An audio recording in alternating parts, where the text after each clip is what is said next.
Hi and welcome to a installation video. We are doing a suspension upgrade to the Hilux. We are doing Terrain Tamer suspension and tie rod ends because my tie rod ends are shot. So yes, I'm going to show you guys. Michael and them are already busy. I'm going to be rushing around a lot because he's always 2 steps ahead of me. And then with the suspension, we have the Smart Coils. We have the Smart Coils as well, which I'll explain to it when we get there. And then with the Smart Coils, we also have the Parabolic Leaf Springs that are going in as well. So let the installations begin.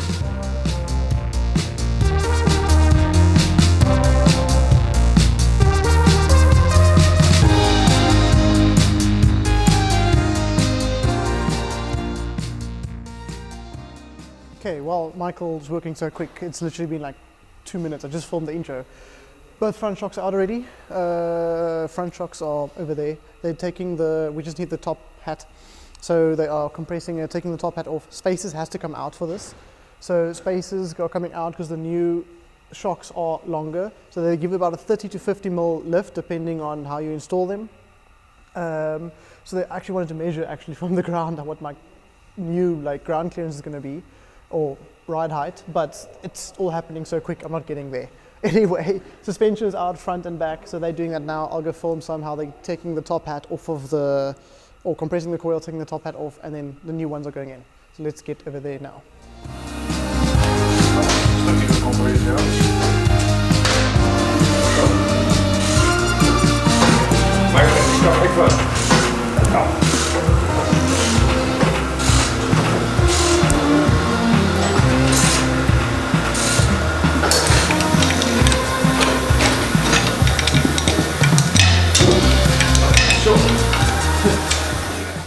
Here is old coil, here is new coil. Wait, up to close. There, old coil, new coil. So it should give me a bit of a lift. There we go. And they're pretty heavy. So, okay, let me take this to Michael. So here are my old shocks. And if you remember, hang on, let me get that closer. There we go. That's not very straight anymore. But yeah, if you remember, I jumped my Hilux in the dunes. So I wonder if that isn't maybe from there. Whoops. And then they're also not very... Yeah, they're also not very in working order anymore. So it was a good time for a suspension upgrade. Hello, camera, focus. There we go, thank you. It was a good time for a suspension upgrade. Like it's still going up and it's bent. So yeah, good time. Okay, so front is done. They've done the shocks in the front and the tie rod end in the front is done. They're honestly even faster than a Red Bull's pit crew. Like I can't keep up with them.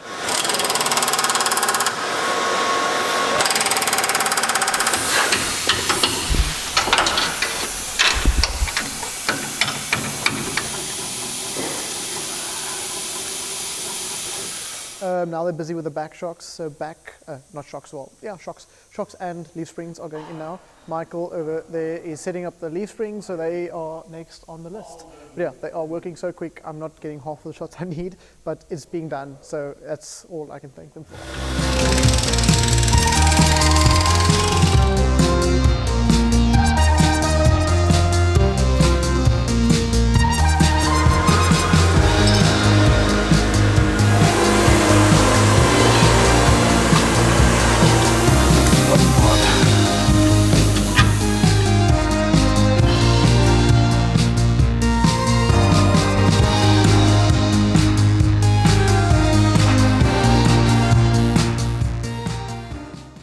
This is the Parabolic Leaf Springs. It goes a bit dark, you can't see, but it goes from super thick over here. You can sort of see the thickness over there, and then it goes thinner the further out it goes. So the small, thinner pieces are meant to take the smaller bumps, and then obviously the thick pieces are meant to take the much bigger hard impacts and weight as well. So the more weight you put in, the more part of the thicker part of the leaf spring it uses.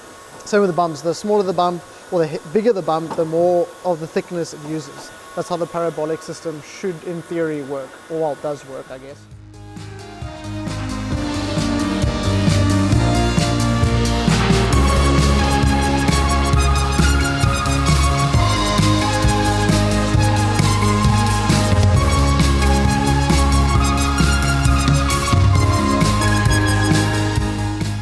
So it is done. It's massive lift, and now I'm gonna jump out, and now we are just checking alignment quickly. by eye. Then tomorrow I'll get it properly done. Well, it's standing on a thing, but the back is just above shoulder height. That is insane. It does. I can put a whole foot in there.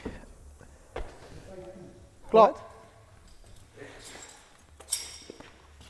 Thank you. Hoi. And there we go, the suspension is in. The Terrain Tamer suspension has been fitted into my car and I am very happy. Now, Terrain Tamer suspension is supposed to lift the car 40 mils at a maximum, but I think my old suspension was so done for, you would push it in and it would just stay down, that I think the whole car sagged already by itself.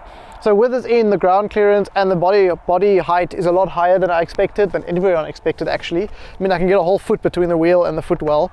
Also put new tires on, so that helped with the the rise of the vehicle. But the load bin is now like shoulder height. The door over here is now workbench height instead of down here. So yeah, I'm very happy with it. This is the mid-weight suspension, which means it's riding a bit harder than it should at the moment, because it's been kitted out for, or the suspension is being, that has been put in, is made for more weight. But I still need to add a back bumper, a winch, a thing over here, lids with a roof rack and a rooftop tent, and thousands more of mods. So it is all to accommodate those things that still need to come in, so that I don't have to redo my suspension later again. So it is riding a bit harder than it should, but still softer than the OEM suspension, I feel. And it also has a lot more articulation. I was on a 4x4 route this weekend and I was told that the articulation is very good from the outside. And I can feel it when driving as well. When you go through cross axles, you feel the tires searching for the ground and sticking to the ground and looking for the ground. It's not just up in the air the whole time anymore. So yeah, I'm very happy. I'm happy that I got off the ground a little bit more. I'm happy with the suspension. I've had a fully loaded car. I've tested it over multiple terrain already, and so far so good. I'm very happy. It will run a lot smoother and better when it's right weight onto the suspension, but so far so good. So I tried to do a comparison between the stock and the aftermarket suspension for you guys. I did a few obstacles. I did a crossover obstacle, which I shall have a before and after of, so that you can see the difference in articulation.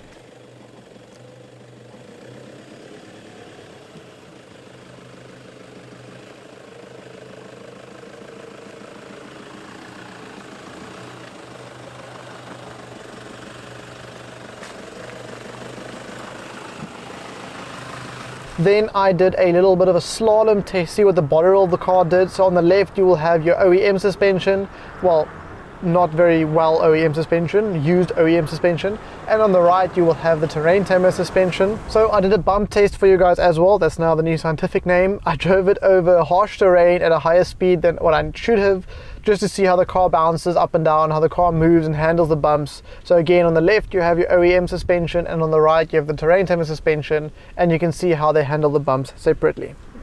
So if you have aftermarket shocks in your vehicle, let me know what it is and how it has changed your riding experience. I am very happy with this Terrain Tamer suspension so far, and it'll just get better the more things I add, which will all come with time.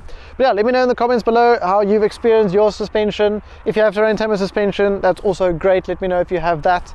But for now, I shall test it even more on some 4x4 routes and hopefully see you guys out there in the bush somewhere. Cheers.